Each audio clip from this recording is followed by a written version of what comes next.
Hi guys, welcome back again. एक basic सा topic है, मतलब नॉर्मल ही है, ज़्यादातर पूछा तो नहीं जाता, वैसे कभी कभार 5 नंबर में पूछ लिया जाता है, तो हो सकता है पूछ भी लें, तो अपने को तो पढ़ने से मतलब है।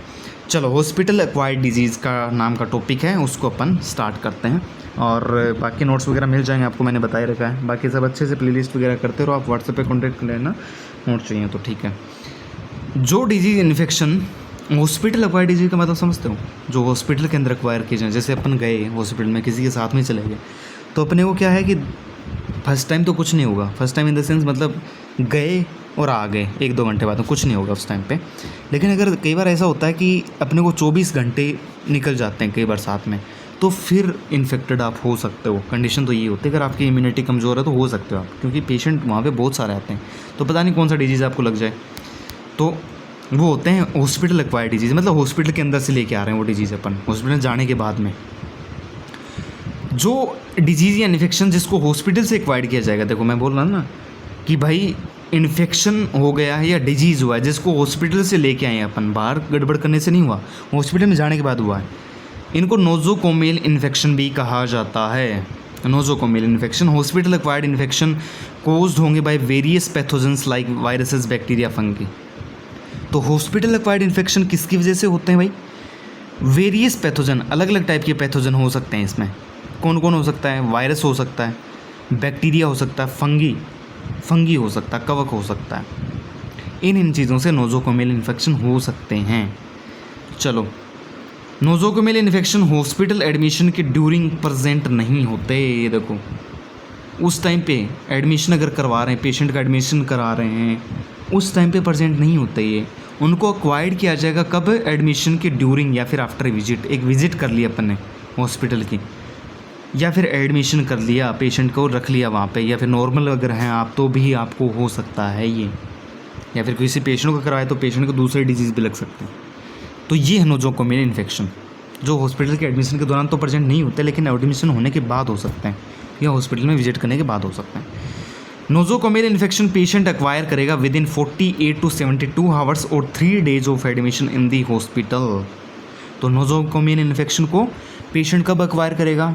48 से 72 आवर, विद इन इतने घंटे के अंदर, यानी 3 से 4 दिन के अंदर एक्वायर करेगा of admission in the patient. Hospital में कॉकरोच हो सकता है, फ्लाई मक्खी हो सकती है, डायरेक्ट कॉन्टैक्ट में आएंगी पेशेंट के, एंड कंटामिनेटेड ऑब्जेक्ट्स के। भाई कंटामिनेटेड ऑब्जेक्ट जहाँ पे ऑलरेडी कुछ इन्फेक्शन वगैरह हैं उन चीज़ों के ऊपर, वहाँ से कॉकरोच या फ्लाई मक्खी आ गई और आप पेशेंट के ऊपर चलेगी या फिर आपके ऊपर बैठ गई, तो उससे इन्फेक्शन हो सकता है आपको। नोज़ोकोमियल इन्फेक्शन इस टाइप से एक्वायर किया जाता है, एक्वायर होगा ही, और कितने टाइम में होगा वो भी आपको मैंने बता दिया। ठीक है जी। टाइप ऑफ नोज़ोकोमियल इन्फेक्शन, क्या क्या टाइप्स होते हैं भाई इसके? वेंटिलेटर एसोसिएटेड इन्फेक्शन, जैसे न्यूमोनिया, भाई किसी इंसान को वेंटिलेटर के ऊपर रखा है तो उससे एसोसिएटेड इन्फेक्शन हो सकता है, जैसे न्यूमोनिया बहुत कॉमन है। सर्जिकल साइट से इन्फेक्शन हो सकता है, सर्जिकल साइट जहाँ पे सर्जरी करी जाती है वहाँ से भी हो सकता है, और जहाँ पे आपकी सर्जरी भी उस एरिया से भी इन्फेक्शन हो सकता है, क्योंकि वायरस से डायरेक्ट कॉन्टैक्ट मिल जाता है फिर वायरस से बैक्टीरिया को। तो आपकी सर्जरी कहीं भी है तो ओपन वाउंड है तो वहाँ हो सकता है। Central line associated blood stream infection, central line में ब्लड स्ट्रीम आता है ना, तो उससे रिलेटेड एसोसिएटेड हो सकते हैं infection. Catheter associated urinary tract infection, catheter से एसोसिएटेड हो सकते हैं कुछ, जैसे यूरिनरी ट्रैक्ट इन्फेक्शन होते हैं। तो ये टाइप ऑफ नोज़ोकोमियल इन्फेक्शन आता है। मेथड ऑफ ट्रांसमिशन, कैसे ट्रांसमिट होंगे भाई? चलो, नोज़ोकोमियल इन्फेक्शन ट्रांसमिशन के मेथड क्या है? कॉमनली फॉलोइंग मेथड्स के थ्रू नोज़ोकोमियल इन्फेक्शन ट्रांसमिट होंगे। कौन कौन से मेथड होंगे वो? एंडोजीनियस और सेल्फ इन्फेक्शन, या तो एंडोजीनियस हो सकता है या फिर सेल्फ इन्फेक्शन, खुद से ही कर लिया, खुद के बैक्टीरिया से खुद ही इन्फेक्टेड हो गए, उसको बोलते हैं। जब पेशेंट खुद के बैक्टीरिया से इन्फेक्टेड हो जाए, एग्जाम्पल ई कोलाई और जीआई ट्रैक्ट वाला इन्फेक्शन जो होता है वो इसकी वजह से होता है। जीआई ट्रैक्ट से कहाँ गए? ये यूरिनरी ट्रैक्ट में इन्फेक्शन कोज करेगा। कौन करेगा? ई कोलाई, इश्चेरिया कोलाई जो होता है, जो बैक्टीरिया होता है उसकी बात कर रहा है ये, कि जीआई से चला जाएगा यूरिनरी ट्रैक्ट में, तो वहाँ इन्फेक्शन कर देगा वो।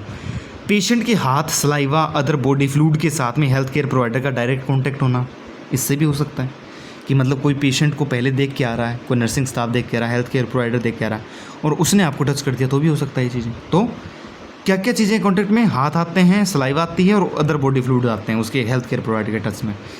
तो उससे बचना, अपने उसके टच नहीं होना। Health care staff regularly correct hygiene की प्रैक्टिस नहीं करें, उस कंडीशन भी हो सकता है कि स्टाफ जो है वो हॉस्पिटल का स्टाफ वो हाइजीन नहीं रखना, प्रॉपर क्लीनिंग हाइजीन नहीं है, सोचता नहीं है हॉस्पिटल में, देन भी ये हो सकते हैं। हॉस्पिटल का अनहाइजीनिक इन्वायरमेंट का होना, जो हॉस्पिटल है उसका इन्वायरमेंट अनहाइजीनिक है ना, हाइजीन नहीं है वहाँ पे, मेंटेन नहीं कर रहे वो, तो उस कंडीशन के अंदर भी ये हो सकता है। कंटामिनेटेड एयर वाटर फूड का होना, मतलब दूषित हवा दूषित है, पानी दूषित है, खाना दूषित है हॉस्पिटल का, तो उस चीज़ से भी नोज़ोकोमियल इन्फेक्शन या फिर हॉस्पिटल एक्वायर्ड डिजीज़ हो सकते हैं।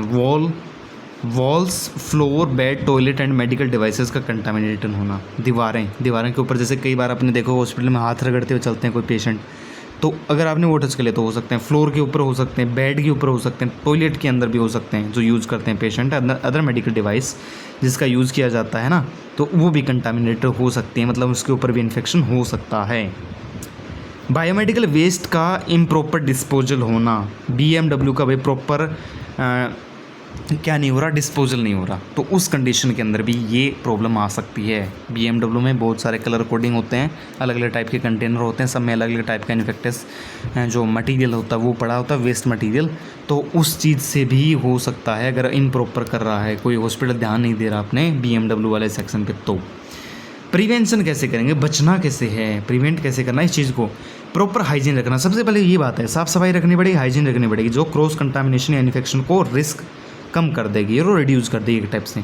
तो प्रॉपर हाइजीन एंड क्लीननेस कम करेगी किसको, क्रॉस इन्फेक्शन के रिस्क को।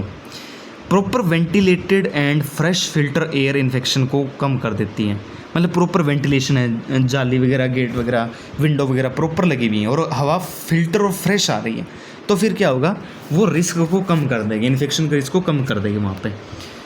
Personal hygiene and infected patient को टच करने के बाद हैंड को डिसइंफेक्टेंट का यूज़ करके भी क्रॉस इन्फेक्शन को रिड्यूस किया जाएगा। पर्सनल हाइजीन मतलब इंसान खुद भी हाइजीन रख के, और इन्फेक्टेड पेशेंट को अगर देख के आया है तो फिर वो सैनिटाइजर जिसको डिसइंफेक्टेंट बोलते हैं ना, उससे हैंड को वॉश करता है, क्लीन करता है, सैनिटाइज करता है, तो उस चीज़ से भी क्रॉस इन्फेक्शन को रोका जा सकता है, रिड्यूस किया जा सकता है।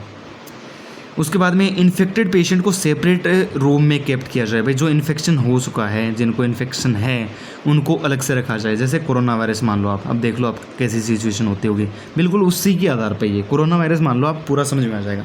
पेशेंट को देख के आ रहे हैं, हाइजीन मेंटेन करनी है, हैंड डिसइंफेक्टेंट करने, सब चीज़ें ध्यान रखनी पड़ेगी, एयर फिल्टर होनी चाहिए, प्रॉपर वेंटिलेशन होना चाहिए, ये चीज़ें हैं, ठीक है जी।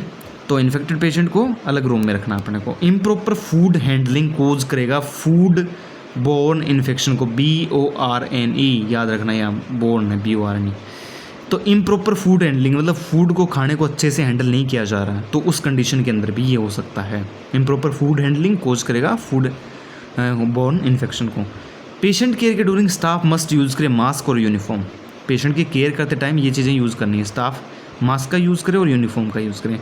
हॉस्पिटल वेस्ट को प्रॉपर्ली हैंडल किया जाए, BMW जिसको बोला था, हॉस्पिटल वेस्ट जो निकल रहा है उसको प्रॉपर्ली अगर हैंडल करेंगे तो ये जो इन्फेक्शन है जो हो रहे हैं उनसे बचा जा सकता है, कम किया जा सकता है, रिस्क कम हो जाएगा मतलब, ठीक है जी। तो प्रिवेंशन कुछ इस टाइप से करेंगे। उसके अलावा इसने बताया था ट्रांसमिशन के मेथड कौन कौन से, कैसे कैसे ट्रांसमिशन होता है इन्फेक्शन का, टाइप कौन कौन से हैं, और बेसिक बना इंट्रोडक्शन। तो ये 3-4 पार्ट हैं इसके, ये आपको देखने हैं, नोट्स बनाने हैं, अच्छे से प्रिपेयर करने हैं, मैंने पढ़ा दिया, इसी के आधार पर नोट्स बनाने हैं ना अपने, PDF वगैरह हैं उसको देख के बना सकते हो, क्योंकि राइटिंग वगैरह समझ पाने थोड़ा आपको इश्यू हो सकता है, इसलिए मैं आपको क्लास में समझा रहा हूँ ये चीज़ें। चलो तो अब ठीक है, करते हैं नेक्स्ट वीडियो स्टार्ट फिर, और वीडियो पसंद आए तो लाइक करना भाई, और सब्सक्राइब करना, और मिलते हैं नेक्स्ट वीडियो में, बाय बाय।